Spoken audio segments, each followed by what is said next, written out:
ছেলেকে বাঁচানোর তাগিদে এবার নিজের নাম, যশ, খ্যাতি, অর্থ, স্থাবর অস্থাবর সব কিছুকে বিসর্জন দিয়ে নতুন এক যুদ্ধে নেমে পড়লো কুসুমকে সঙ্গে করে নিয়ে ইন্দ্রাণী গাঙ্গুলি। হ্যাঁ বন্ধুরা, ভিডিওতে লাইক দিয়ে দেখতে থাকুন। যেই মুহূর্তে কিনা ইন্দ্রাণী গাঙ্গুলি কুসুমের বলা সকল কথা মেনে নিয়ে যখন কিনা বলতে থাকে এই যে না রাজ, না তোমরা যে যতই আমাকে বারণ করো না কেন, আমার কাছে এই সমস্ত কিছু স্থাবর অস্থাবর আমার নাম, যশ, খ্যাতি সব কিছু একটা তুচ্ছ আয়ুষের সামনে। কারণ আমার ছেলেটা রীতিমতো জীবন বিপন্ন হতে চলেছে। সেখানে আমি আমার ছেলের সুস্থতা কামনা না করে আমি যদি আমার নাম, যশ, খ্যাতি, অর্থ এই সমস্ত কিছুকে সবথেকে বেশি প্রাধান্য দিই এবং এই সমস্ত কিছুকে নিয়ে যদি আমি বসে থাকি, তাহলে রীতিমতো আমি আমার অহংকারকে সবথেকে বেশি প্রাধান্য দেওয়া হবে নাকি আমার ছেলেকে। তাই আমার কাছে আমার ছেলের জীবন অনেক বেশি মূল্যবান। তাই আমি এই সমস্ত কিছু করতে রাজি আছি। কি যায় আসে বলো তো, একটা চেষ্টা করতে কি হবে বলো তো? যদি এই চেষ্টাতে আমার ছেলে আমার কাছে ফিরে আসে, আমার বুকে আমার ছেলে ফিরে আসে, তাহলে তো তোমরাই সকলে বলবে যে না কুসুম যে আমাদেরকে আদেশটা করেছে সেটা সম্পূর্ণরূপে ঠিক ছিল। তাহলে শুধু শুধু বেচারিকে দোষারোপ করে তো কোনো রকম কোনো লাভ নেই। ঠিক সেই মুহূর্তে মীনাক্ষী বলতে থাকে যে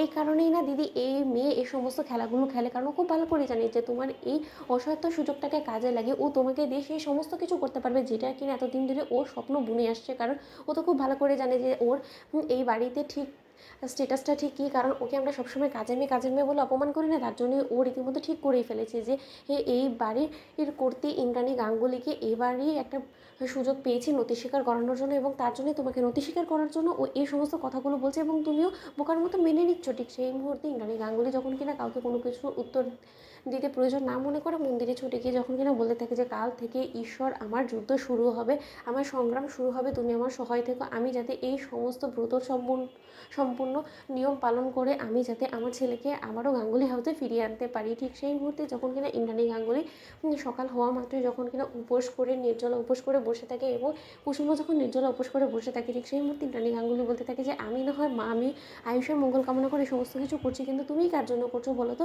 ঠিক সেই মুহূর্তে কুসুম বলতে থাকে যে ছোটো সাহেব তো আমার জন্য কম কিছু করে রাখিনি, সে আমাকে সকল ধরনের বিপদ আপদ থেকে রক্ষা করেছে, তাই তার জীবন যখন বিপন্ন হতে চলেছে সেখানে আমি তার জন্য কিছু যদি না করি তাহলে যথেষ্ট পরিমাণে নিজেকে অর্থহীন বলে মনে হবে। অন্যদিকে এই কথা বলা মাত্রই যখন কিনা ইন্দ্রাণীকে সঙ্গে করে নিয়ে যখন কিনা পাড়া প্রতিবেশী থেকে শুরু করে সকলে দৌড় করে নিয়ে কুসুম হাজির করে ইন্দ্রাণী গাঙ্গুলিকে, এবং ইন্দ্রাণী গাঙ্গুলিকে এই ভিক্ষে করা অবস্থায় দেখা মাত্রই তারা যখন বলতে থাকে যে কোনোদিনও ভাবিনি যে আপনাকে এই অবস্থাতে দেখবো। সত্যি মানুষের পরিস্থিতি কখন কী ভাবে কোথায় মানুষকে নিয়ে দাঁড় করে সেটা আপনাকে না দেখলে বোঝা যেত না। আজকে আপনার ছেলের এইরকম অসুস্থতার জন্য আজকে আপনাকে রীতিমতো লোকের দরজায় গিয়ে ভিক্ষে করতে হচ্ছে, এর পেছনে কী কারণ আছে বলুন তো? ঠিক সেই মুহূর্তে যখন কিনা ইন্দ্রাণী গাঙ্গুলি বলতে থাকে যে আমাকে আপনারা একটু সাহায্য করুন, যে করেই হোক না কেন আমাকে এতটুকু অর্থ অন্তত দিন যাতে করে কিনা আমি ঠাকুরের ভোগটুকু অন্তত রান্না করতে পারি। তো বন্ধুরা লাইক, কমেন্ট, শেয়ার করে সাবস্ক্রাইব করতেও ভুলো না।